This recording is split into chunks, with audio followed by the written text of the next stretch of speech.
How one innocent office joke turned my life upside down. Now I'm fighting to fix my marriage. My wife is livid because a new hire joked about being in bed with me and I brushed it off as harmless. What I didn't know was that everyone else at work already knew she had a crush on me except me. Now my marriage might not survive the fallout.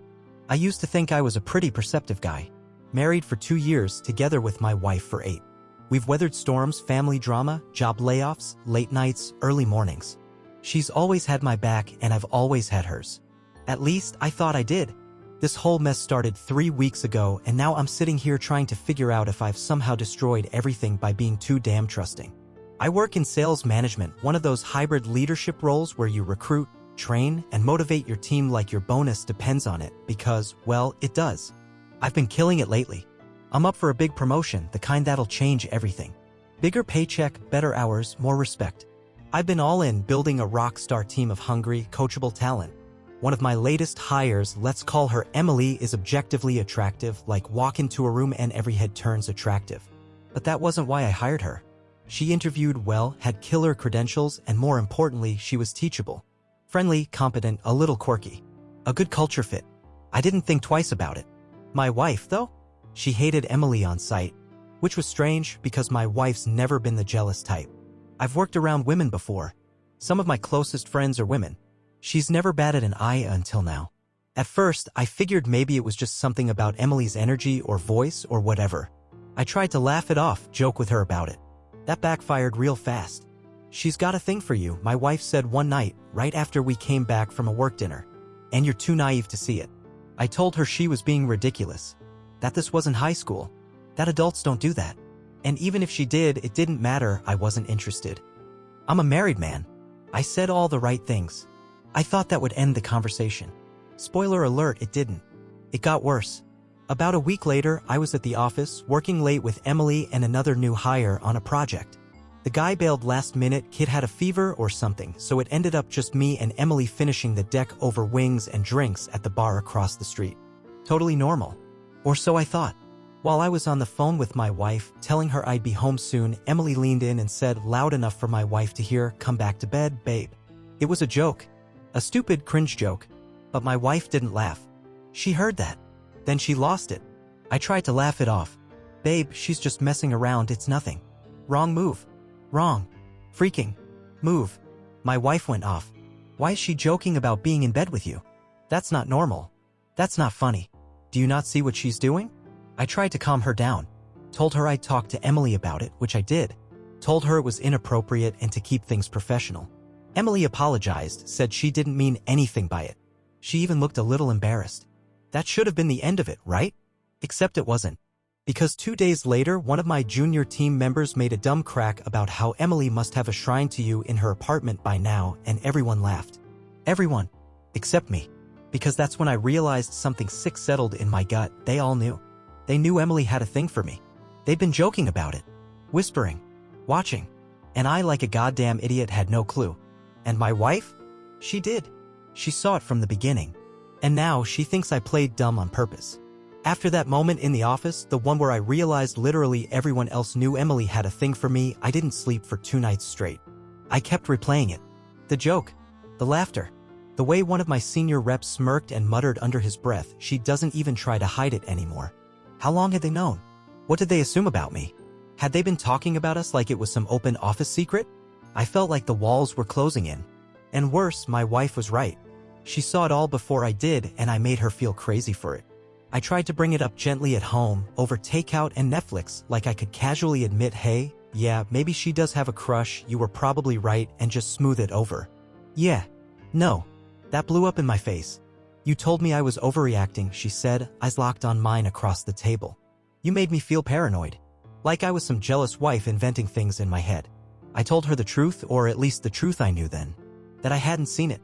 That I never flirted, never encouraged anything, never gave this girl a reason to think she had a chance. I told her it was just office talk, banter that got a little weird. But I wasn't laughing anymore. My wife wasn't either. "I'm not mad that she has a crush on you," she said. "I'm mad that you let me think I was crazy instead of trusting my instincts." And then she asked the question that hit harder than any yelling could have. "Why didn't you tell me about the other bar?" "What other bar?" "Don't lie to me." She had screenshots. From Instagram stories, probably sent by one of her friends or worse, one of mine. There were blurry videos from that same night. A neon-lit bar that wasn't the wing spot. A quick flash of me at the table with Emily, beer in hand, her laughing beside me. Nothing incriminating. Nothing you couldn't explain away unless you told your wife you came straight home. Which I had. I forgot about it, honestly. I told Emily no that I needed to get home.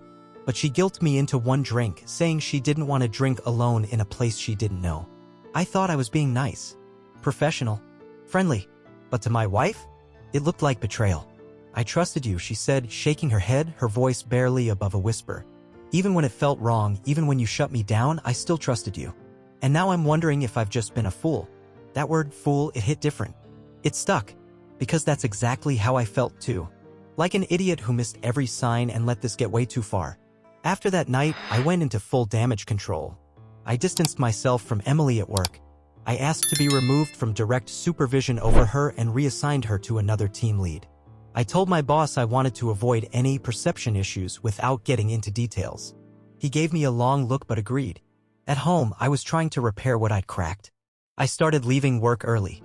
Took her out to that sushi place she loves.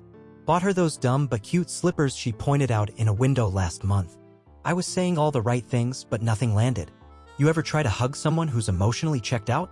It's like hugging a coat rack. No warmth, no lean, just this rigid absence of presence. And at the office? Things were colder. I started noticing how certain conversations stopped when I walked by. How jokes died mid-sentence. Two of the women I'd mentored stopped coming to me with questions altogether. One of the guys on my team, someone I'd vouched for during hiring, started showing up late to meetings and brushing off my emails. The vibe had shifted. I wasn't the cool team leader anymore. I was the center of a joke that turned sour. And Emily? She wasn't cracking jokes anymore either. She'd gone quiet. Focused. Barely spoke to me unless it was strictly about numbers or client updates. One morning I caught her wiping her eyes in the stairwell between floors. I didn't know what to say. I asked if she was okay. She just looked at me and said, I didn't mean for all of this to get so weird. I didn't respond. What was I supposed to say? Me neither? Neither of us meant for it. But it didn't matter anymore. And just when I thought we might finally have some space to breathe, when I thought the worst was behind me, I got a message that shook me worse than anything my wife had said. It was from someone I used to consider a friend at work. So, I guess your wife doesn't know about the office pool. I stared at it for a long time, not understanding. Then the second message came. They've been betting on when Emily would finally hook up with you. And I think you should know, most of them said she already has. The second I read that message, I felt like someone dumped a bucket of ice water down my spine. They've been betting on when Emily would finally hook up with you. And I think you should know, most of them said she already has. I just stared at it. My jaw clenched so tight it hurt.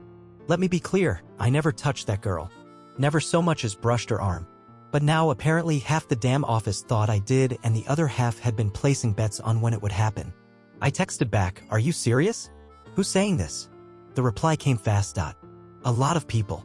The new guy told me about it. HR probably doesn't know yet, but it's getting out of control. My stomach turned. I thought things had just gotten a little awkward. A couple of inappropriate jokes, some tension at home, a misunderstanding. But no, this wasn't just a misunderstanding. This was a full-blown narrative now. A fabricated story I wasn't even part of. And the worst part? I knew how this could end. The optics were already bad. A married team lead regularly seen with a young, attractive recruit? One who joked about being in bed with him? Who he'd gone to drinks with alone? Whose direct supervision he had just stepped back from? Even if I didn't cross a line, the implication was enough.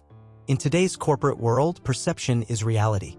And in my reality, my career, the one I had sacrificed weekends, late nights, literal years for, was now hanging by a thread made of gossip and office whispers. I knew I had to say something. Do something. But my hands were tied. If I ran to HR, it would sound like I was covering my ass. If I said nothing, the rumor mill would keep spinning. So I did the one thing I never thought I'd do. I told my wife everything. Not the safe version. Not the edited one. Everything. We were sitting on the back porch. It was cold out. I brought her a blanket and a glass of wine, and I just told her. About the joke, the night at the bar, the weird shift in office energy, and now this office pool. She didn't speak for a long time. Just sat there, sipping her wine, staring straight ahead. When she finally did talk, her voice was quiet but sharp. You know what's crazy, she said. It's not even the bar thing. Or the joke. Or the fact that people think you cheated on me. It's that you didn't think any of it was worth mentioning until it started affecting you. I didn't argue. Because she was right. I'd been so focused on fixing my situation, my career, my reputation, that I didn't think about what it meant for her. How humiliating this must have been. To be the wife on the outside of a joke everyone else was already in on. Then she hit me with a good punch I'll never forget. You let her embarrass me. And then you let everyone else laugh about it. That one cut deep. I asked her what she wanted me to do. She said, "You're a grown man. Figure it out." So I did. The next day, I scheduled a meeting with HR. I laid everything out, emails, texts, what I'd heard, what I'd witnessed, even the message about the office pool. I didn't name names. Not yet. I just said I wanted a record of what was happening in case this spiraled further. The HR rep looked alarmed. Not surprised. Alarmed. Which made me wonder how long this had been floating around the building. 2 days later, HR sent out a blanket memo reminding staff that personal conduct and respect in the workplace are non-negotiable and that any inappropriate gossip or behavior would be met with consequences. It was vague. It wasn't enough. That same day, I found out someone had photoshopped a picture of Emily and me together badly and posted it in the break room with a handwritten caption. Power couple or just powerful lies? I ripped it down, crumpled it up, and walked straight to my boss. I told him, either I get moved to another department or I walk. His expression told me everything I needed to know. The promotion I'd been chasing? Dead in the water. My name was already radioactive. He said he'd see what he could do. That night, I came home to find my wife's suitcase by the front door. The suitcase by the door wasn't a warning. It was a decision. My wife didn't yell. Didn't cry. She just stood there, coat already on, her face calm in that terrifying way people get when they're done being hurt and have nothing left to say. "I'm going to stay at my sister's for a while," she said. "Don't call me. If I want to talk, I'll talk." I stood there like an idiot, blocking the hallway, still trying to form words that wouldn't sound pathetic or rehearsed. Everything I'd been holding together, my career, my home, my image, it all crumbled with that one sentence. She kissed the dog on the head. Didn't even glance at me. Then the door closed behind her. The silence after was deafening. No music, no TV, no hum of conversation. Just me in a house that suddenly felt too big, too cold, too quiet. I sat down on the stairs and just stared at the suitcase-sized dent in the carpet. You ever get that kind of silence? The kind that makes your skin itch? That night I didn't sleep. I walked the hallway over and over, checking her side of the closet, the nightstand drawer she always stuffed receipts into. She didn't take much. Just a few outfits. Her charger. Her toothbrush. It wasn't about leaving. It was about showing me what life without her would feel like. I called out of work the next morning. Told them I was sick. Which wasn't a total lie, I felt like I was disintegrating. My stomach was a twisted knot and my chest felt like someone had parked a car on it. I spent the entire day obsessively refreshing my texts, waiting for her name to light up the screen. It didn't. That night I cracked. I opened her contact and typed out a paragraph apologizing again, promising to fix it, saying all the stupid things guys say when they realize they pushed the only good thing in their life away. I deleted the whole thing. Instead, I just sent, "I know I hurt you. I'll be here when you're ready." She didn't respond. At work, things were unraveling too. HR followed up with another meeting. Turns out the office pool thing had been more widespread than they thought. Emily was crying in HR the day before, claiming she was being harassed, that it wasn't her fault people made assumptions. They pulled security footage.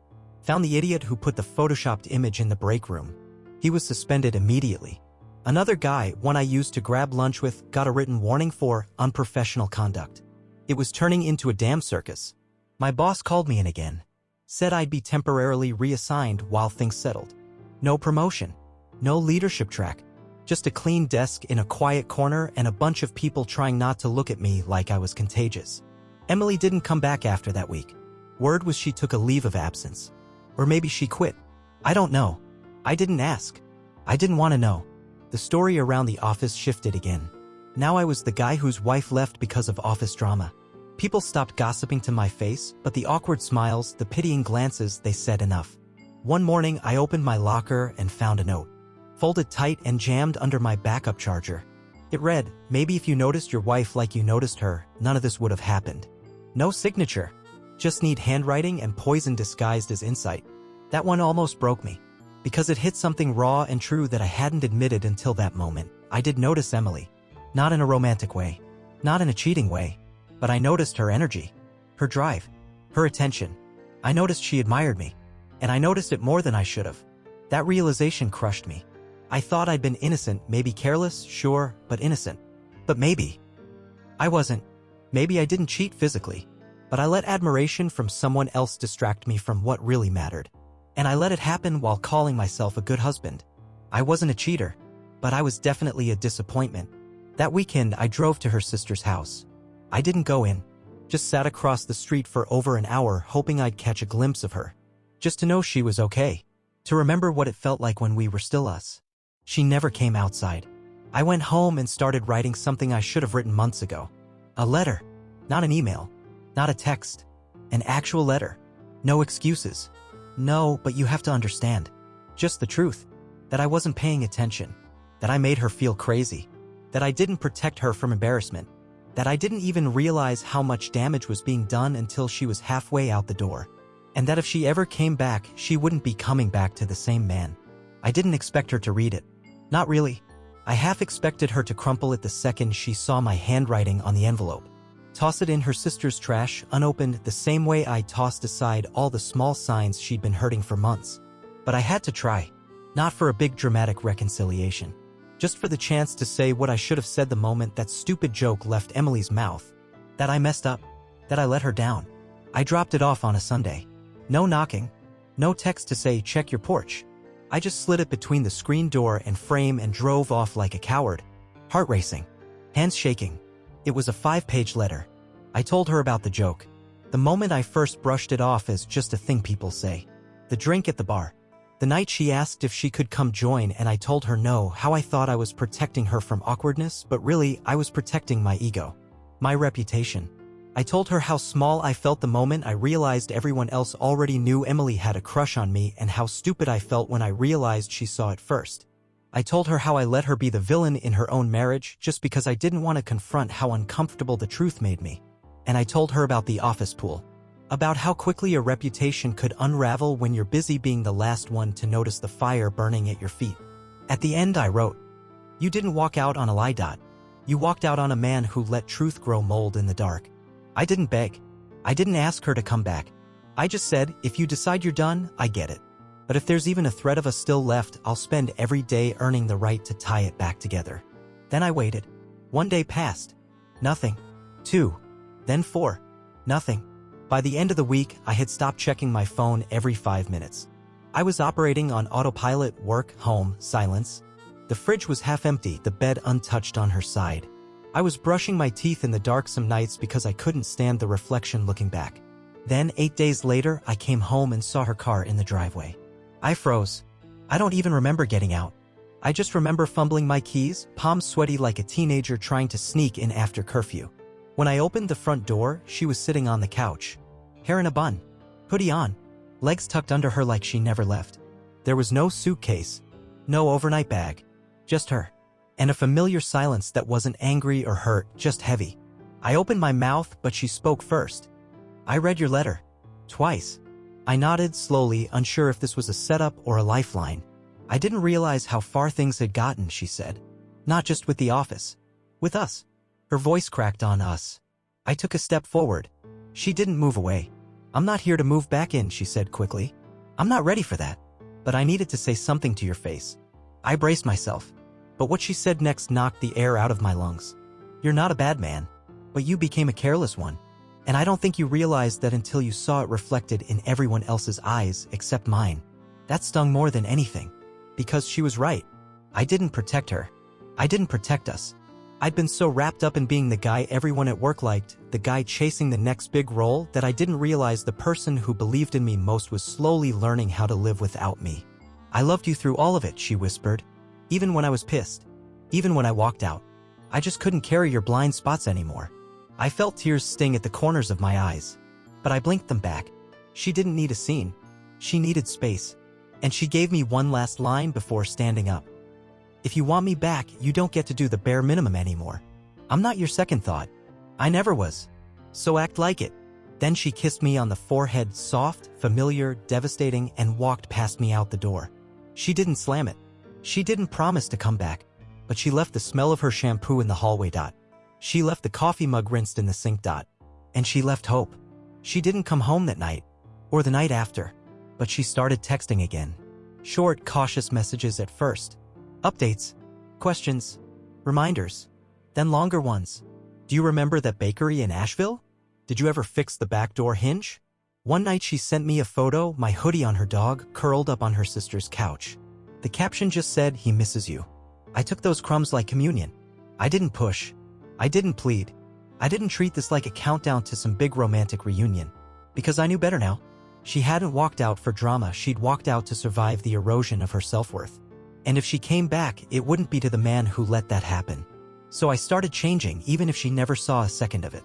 I deleted every social app off my phone. Not for appearances. For peace. I cut back my hours, passed on the next project, and finally said no to one of those stupid team-building nights I used to defend so hard. I started therapy. Online at first, then in person.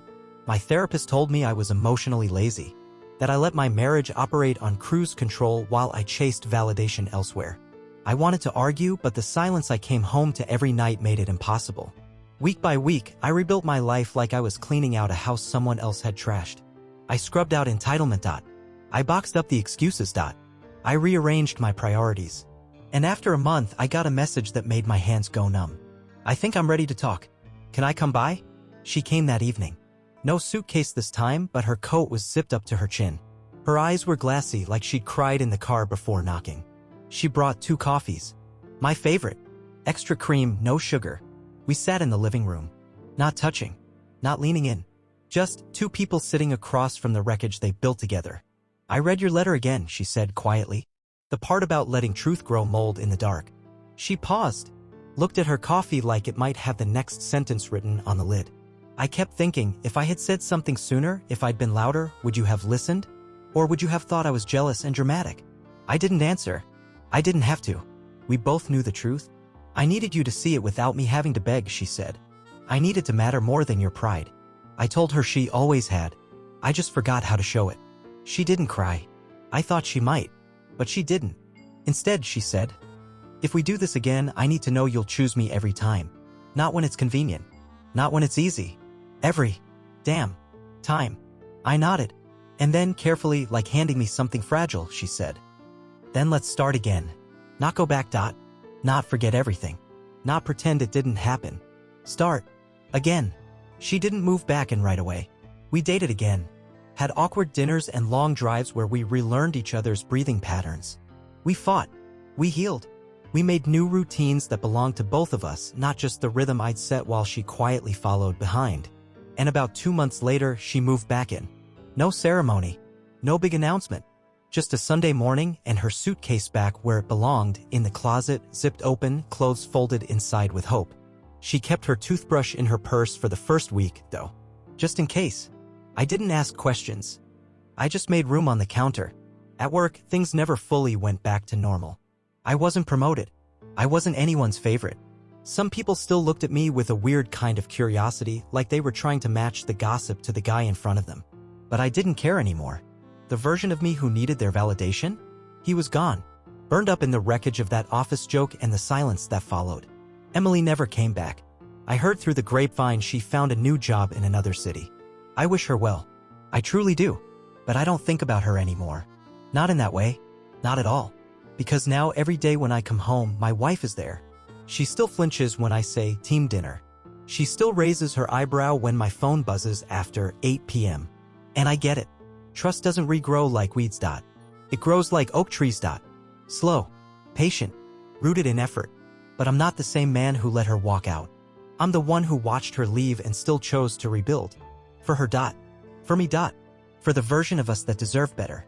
And every morning when she kisses my cheek before heading out the door, I remember what it almost cost me to forget what matters.